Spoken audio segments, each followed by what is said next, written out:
ई का देवसेना कहाँ बिया हम ढूंढ ना पा रहल बानी। तो वही का कहत बानी, नंदिनी के कब्जा से हमने के देवसेना के बचावे के ही होगी। रउआ एक बार फिर ओकरा के ढूंढी।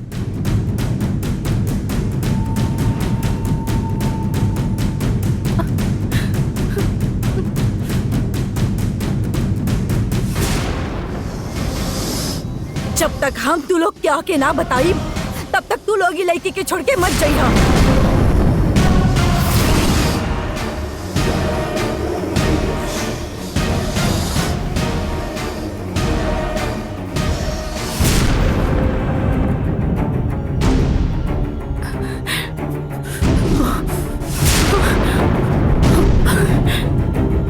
का भइल? ना गंगा, नंदिनी देवसेना के कहाँ रख ले बिया ई हमके पता ना चल रहा। देवसेना के हम ढूंढ ना पा रहल बानी।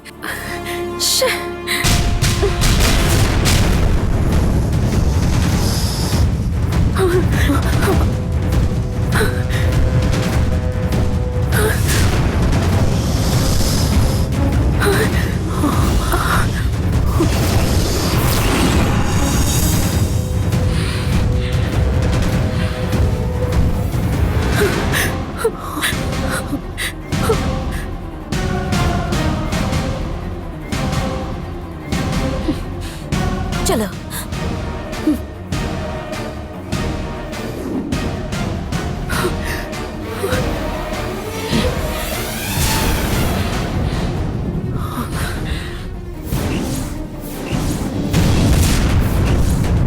नंदिनी, तू देवसेना के कहाँ रख ले बाड़ू? ओकरा हमनी के पास ले आवा। हम देवसेना के मार देव इतना बेरहम नहीं की। हमके जौन काल चक्र चाहिए वो दे देव तो हम देवसेना के छोड़ देव। अरे नंदिनी, तो कैसा लागत बा, लेकिन काल चक्र हमरा पासे नहीं खे। यदि होकर तो हम तोहरा के खुद लाके दे देती। काल चक्र जरूर तोहरा पासे बा, झूठ मत बोला कि ना बा। देवसेना से बढ़ के काल चक्र जरूरी नहीं खे हमके। हमरा पर विश्वास करो, काल चक्र हमरा पासे नहीं खे। हम जानत रहनी कि तू हमरा के काल चक्र ना दे। अब हमार पास सुनो, हम बस इतना कहले बानी कि हम देवसेना के कुछो ना करब, लेकिन जब तक तू काल चक्र हमरा के ना लौटेबू तब तक हम देवसेना के पानी के एक बूंद तक ना देब। देवसेना के भूख प्यास तबीयत खराब हो गई तो ओकर जिम्मेदार हम न रहब। तू काल चक्र देवे खातिर जितना देर करबू उतना तकलीफ ओकरा के होगी। यदि ऐसे ओकर जान चल गई तो ओकरा खातिर तू जिम्मेदार होबू। काल चक्र पहले लाके हमके दे दो तो हम देवसेना के छोड़ देब। उससे पहले तू चाहे जितना भी कोशिश कर ला, देवसेना कहाँ बिया ऊ तू लोग कबो ना ढूंढ पाइबू। नंदिनी रुका, नंदिनी, नंदिनी रुका, नंदिनी रुका।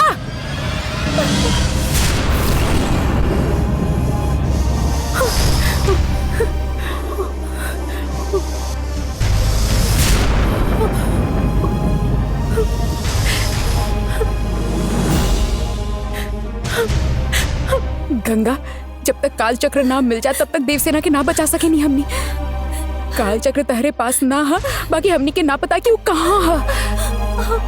फिर हम ओकरा कैसे ढूंढ सके नहीं।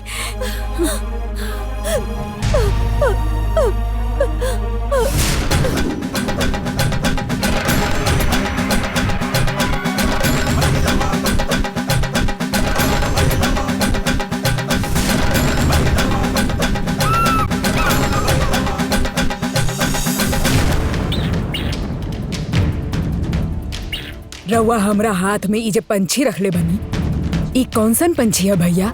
ये नीलकंठ पक्षी है। ई पंछी के हमनी का करे वाला बनी? पक्षी के जात में राज पक्ष का जाति जेकर है वो गरुण पक्षी है। वही तरह से मांत्रिक पक्षी में सबसे तेज ये नीलकंठ पक्षी है। ये नीलकंठ पक्षी के जरिए चाहे कितना भी बड़ शक्ति होके हमनी वो मांत्रिक शक्ति के तोड़ल जा सकेला। ऐसे हमनी का नंदिनी की शक्ति तोड़ दिहल जाए। ई नीलकंठ पंछी में इतना विशेष शक्ति होखत हुए भी रउआ अब तक एकर इस्तेमाल काहे ना कईनी भैया? नंदिनी जौना दिन से बिल से बाहर आयल है वही दिन से ही हमें नीलकंठ पक्षी के ढूंढत रहनी। बहुत कम दिखाई देवे वाला ये नीलकंठ पक्षी आज हमरा के दिखाई देला से एलियो के पकड़ के हम ले नी। ई नीलकंठ पंछी हमनी के हाथ में आयल हा, एकर मतलब हमनी के अच्छा वक्त शुरू हो गयल हा।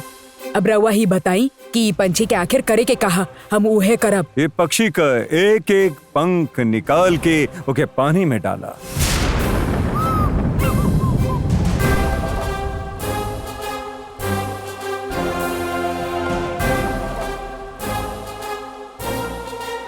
एक एक गो पंख डालत रहा। जौन भी पंख पानी में बिना डुबले वापस तोहरे पास आ जाओ तो समझ लिहा कि वो नीलकंठ पक्षी के पंख में से वो सबसे शक्तिशाली पंख रही।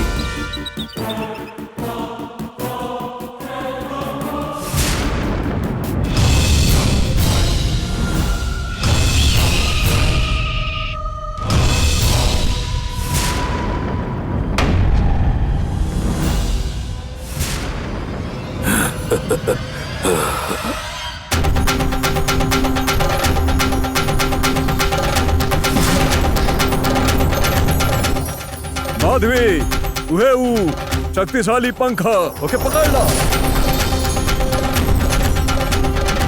अब वो पक्षी के छोड़ दा।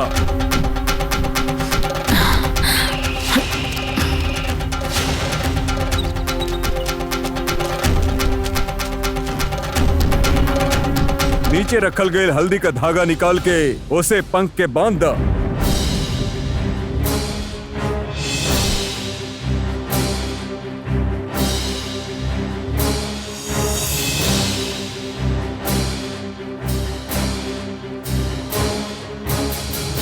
और अब हम जो मांत्रिक मटका दिले बनी ओके नली के पत्ता का रस लगावा।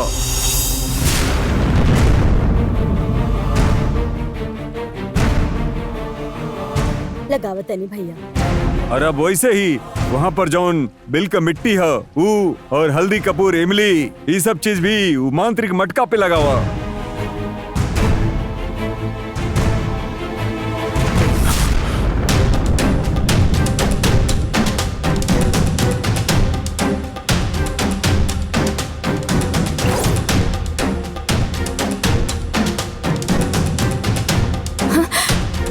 मांत्रिक मटका था नीला रंग के हो गए भैया। नाक का जहर नीला रंग का होखेला ना। यही लिए वो शक्ति के तूड़े खातिर ये मटका भी नीला रंग के हो गइल बा। अब वो जो नीलकंठ पक्षी का पंख बाटे ओके मटका में डाल दो। ठीक है भैया।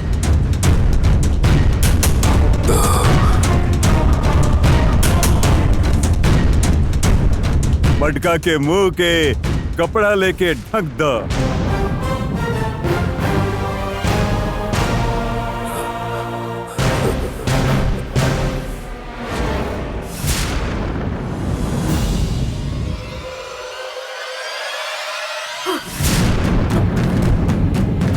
एका अचानक हमके चक्कर काहे आ रहल बा? अब वो धागा के कपड़ा के ऊपर से 3 बार घुमा के बांधा। माधवी, धागा के कस के बांध ला।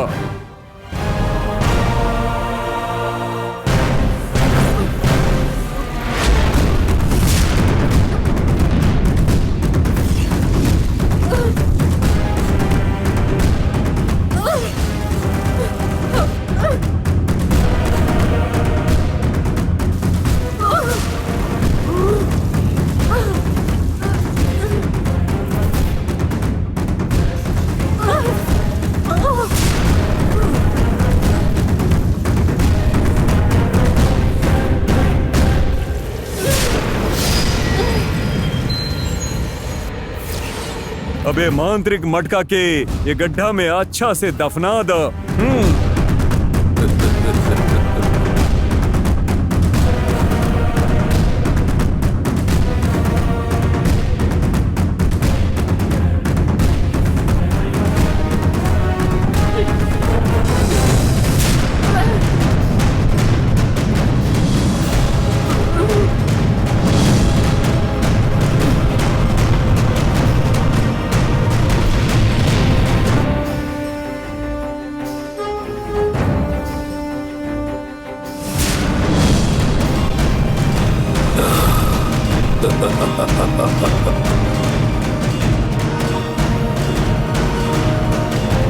हो गए भैया।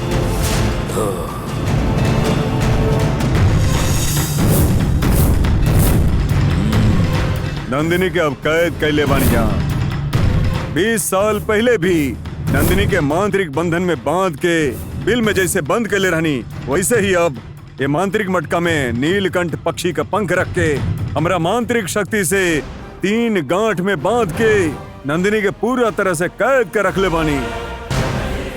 अब नंदिनी के शरीर में खाली जान होखी, लेकिन उनमें कोनो भी तरह का हलचल ना होखी। एगो बेजान पत्थर के जैसे ही नंदिनी भी एगो बेजान पत्थर बन के एक जगह पड़ल रही, उठ के चल भी ना पाई।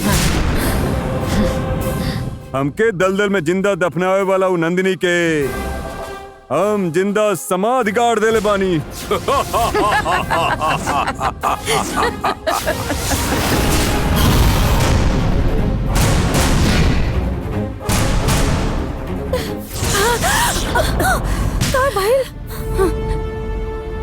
कालू के शक्ति के वजह से हम अंदर जा ना पा रहल बानी। गंगा तू जा मिल के आवा। हाँ।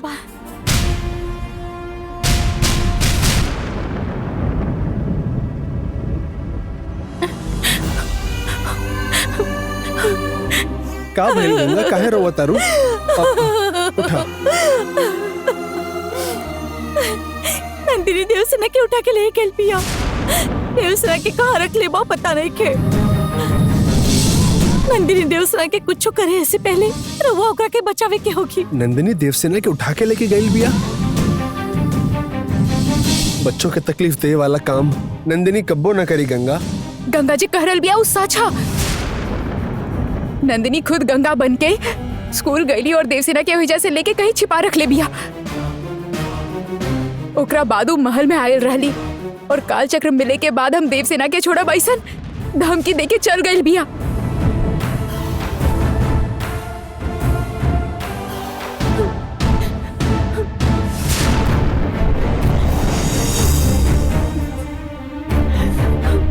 जानकी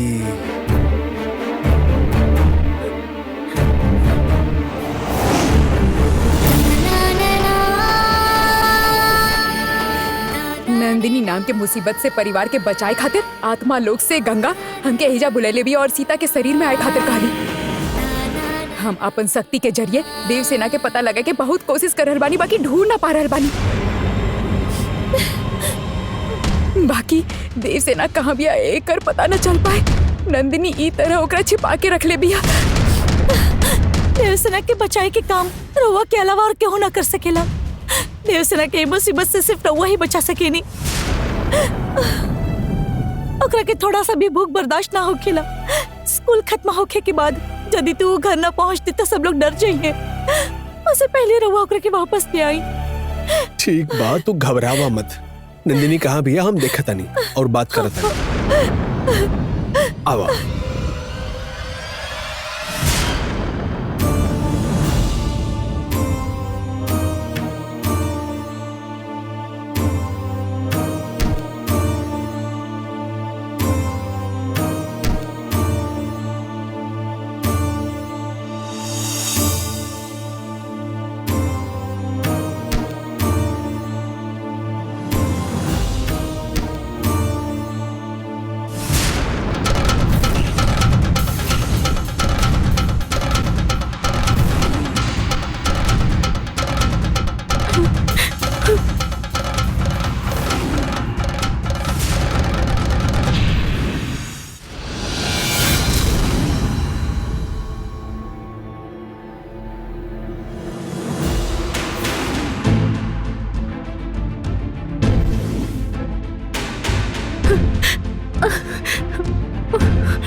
नंदिनी, नंदिनी कहाँ भी है? हमारा दिखाई नहीं खे देत। रहुआ तो ऐसा मत बोली। कैसे भी करके देवसेना के बचावे के बाद कुछ भी करके ओकरा के ढूंढी।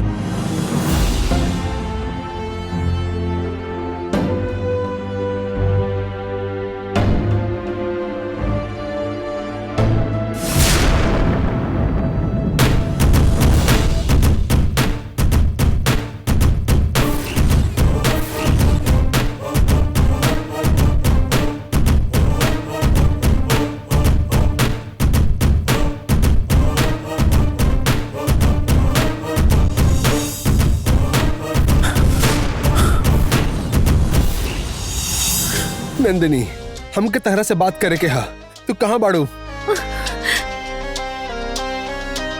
नंदिनी, तू कहाँ बाड़ू हमरा अभी बतावा। कहाँ बाड़ू तू बतावा, हमरा तहरा से मिले के हा नंदिनी।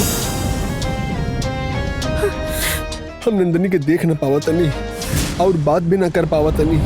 हमारे इतना आवाज देवे के बाद भी नंदिनी हमरा से बात न करत बिया। मतलब नंदिनी के केहू हमरा से छुपा के रखल बा ऐसन लागता। समय निकले जा रहल बा, कुछ तो करी। कैसे भी करके ओकरा के ढूंढी, रहुआ कर सकत बानी। कालू, नंदिनी कहाँ बिया, कैसन बिया, हमके दिखावा।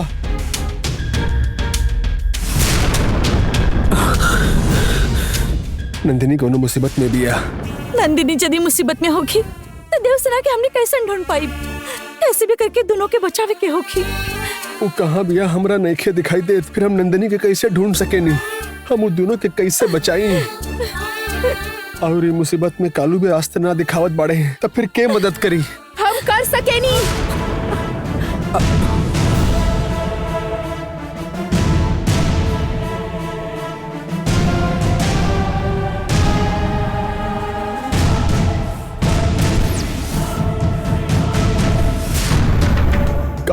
का कहलू जो हमसे न हो पावत बा, वो तू कैसे कर लेबू?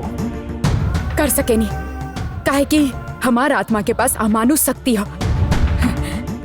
हमार नजर से बचा के नंदिनी देवसा के बंधन में बांध ले बिया। वैसे ही रउआ के नजर से बचा के नंदिनी के कोनो दूसरा बंधन में बांध ले बिया। अब नंदिनी के ढूंढे के बाद ही देवसेना के बचा सके नहीं। यही से नंदिनी ई वक्त कहाँ बिया, ई हम ढूंढ के निकाला तानी। अगर तू ढूंढ लेबू तो हमरा के बहुत खुशी होगी। कोशिश करके देखा।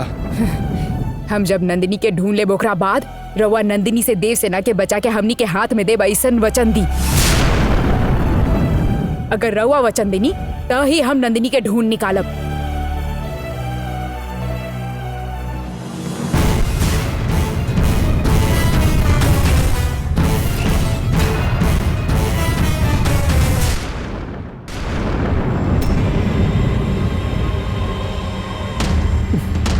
नंदिनी बहुत बड़ मुसीबत में भी है, यही से तू नंदिनी के ढूंढ के निकाला, फिर नंदिनी से देवसेना के छुड़ा के तहार हवाले कर दे। हम तोहरा के वचन देता नहीं, लेकिन तू पहले नंदिनी के ढूंढ के निकाला।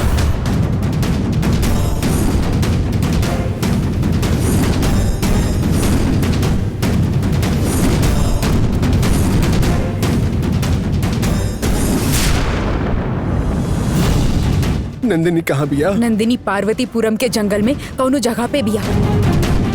ओकरा का भइल है? उससे हम बात काहे न कर पावत? केहू ओकर सांस के रोक ले हा।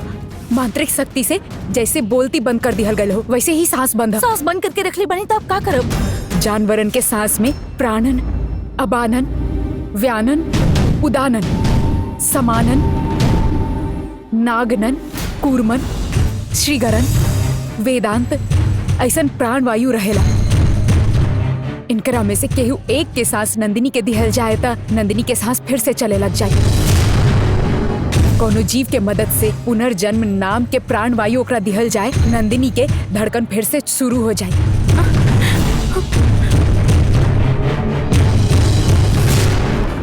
ई तरीके से नंदिनी के सांस के वापस लायल जाए तो जंगल में नंदिनी कहाँ भी आप पता लगा सके नहीं। अध्यात्म से जुड़ल बात के हम इतना ना जाने नहीं, लेकिन तू जाने लो।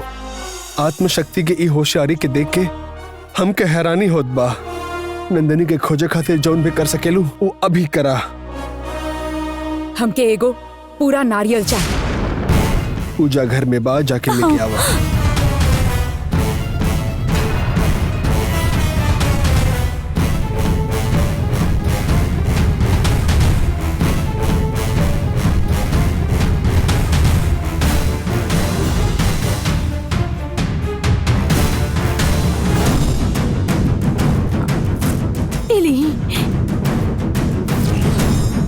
चामुंडेश्वरी।